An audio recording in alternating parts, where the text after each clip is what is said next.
All right, Nick, let's talk some Oklahoma football. Only fitting with Bedlam coming up this weekend that we get the state of Oklahoma involved. And the Sooners have made two big in state recruiting moves, getting two guys in the same day. Both guys committed today to Oklahoma. So let's get into the articles and we can talk about them on the other side. First part is from over on the Football Brainiacs, Oklahoma. Says Marcus James, 6'3", 210 out of Oklahoma City, Carl Albert High School, chose to stay home and represent the Sooner State at the next level. He holds more than a dozen offers from the likes of Texas A&M, Arkansas, TCU, Utah, and Oklahoma State. The Sooners offered James earlier this year, back in May. The Sooners are recruiting James as a true athlete, and he is most likely going to wind up at linebacker or some sort of tight end when the dust settles and he is on campus. The second article is from 24/7 Sports. It says yet another commitment has been added for Oklahoma shortly after Carl Albert teammate Marcus James pledged OU. Trine Washington did the same. The 2025 versatile playmaker is the seventh pledge of the cycle for the Sooners in the fifth offensive addition within the class. Washington is a kind of a unicorn, Carl Albert Titans head coach Mike Dunn previously told Sooners Illustrated. Right now, he's power cleaning more than 275 pounds, so if people see him throwing around that weight, they know he's a big body. People are trying to figure out what exactly he is, and what I say is he is a big-time matchup problem for people on the offensive side of the ball.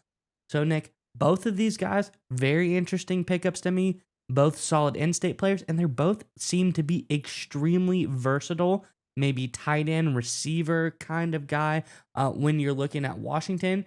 And then James seems to be either a linebacker or a tight end as well. So two offensive and one defensive weapons for Oklahoma and just two players. I think this is really big for them, and I want to know what your thoughts are on this for Oklahoma, Nick. But let's get the fans' comments in the comment section below. First, Oklahoma, Bedlam this weekend. What do you think the score is going to be? Let us know your thoughts in the comment section below. But Nick, what do you think about these recruits for Oklahoma? Yeah, so for any time, we've talked about this ad nauseum, especially during the offseason. There are really three factors when it comes to recruiting in terms of if you want to be a national title contender, which of course Oklahoma is doing everything possible. In a lot of ways, they already are under the Venables era. And the first step is you have to dominate locally early in the cycle. We're talking about 2025 class guys here in Washington and James. But the reality is you want to start local early, anchor down and control your entire state, prevent anyone else from swooping in and getting key talent because you know that area better than anybody. So step one for any contender is to control your state. Step two, break out into the region. And then step three is to go national. And you go, that route expands. So you go local early in the cycle, regional about halfway through, and then national towards the end. Oklahoma under Venables has done a really smart job with their strategy going back to last season. That's why we're starting to see a lot of good things this season. I truly believe that. And then we're going to see this trend going forward, especially as they transition into the SEC, because the strategy for success early in the cycle, I cannot repeat it enough, dominate local. Because what a lot of programs do where they get in trouble, especially when they think they're national big programs, and Texas A&M is a great example of this.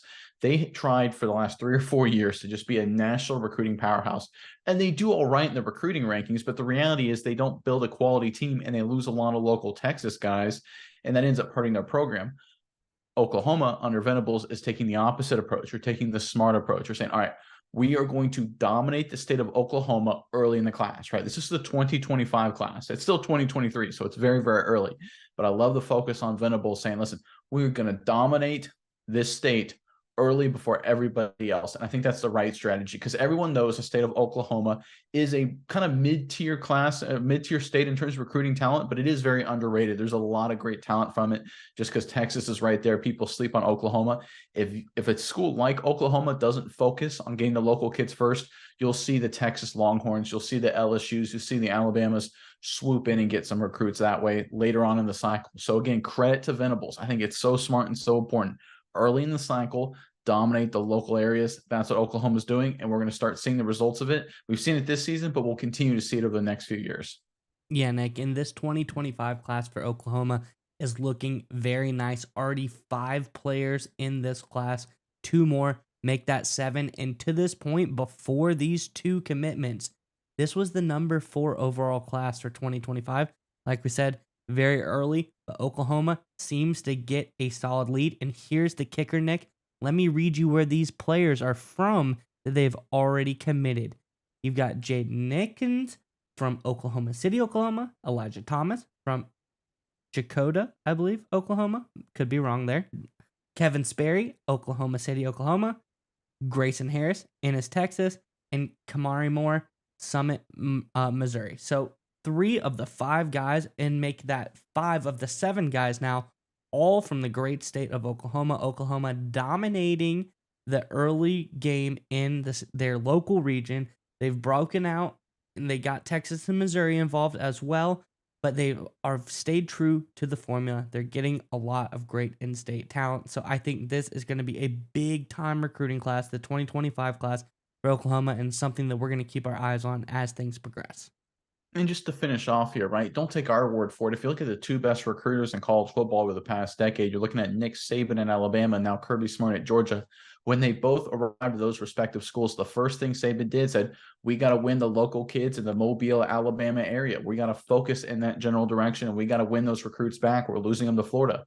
Kirby Smart in Georgia, he said, listen, we got to go win the Smoky Mountain corridor, the northern part of the state. We've got to win Atlanta again, right? Those are what those 2 programs decided to do. And that's why they're back, in my opinion, where Alabama was returned, obviously, early on in the Nick Saban era, and Georgia is there now, being every season national title contenders. Like, the proof's in the pudding. Early on in the cycle, win your state and then branch out regionally and then go national. That is the way you succeed in the recruiting game. That's exactly what Venables is doing. And I think it's a great strategy for Oklahoma. And look, Sooners fans, I know right now the season's looking pretty good. Still a lot of football left, but this is only the beginning. I think we're just seeing momentum continue to build in this program, and I'm excited to see where it goes.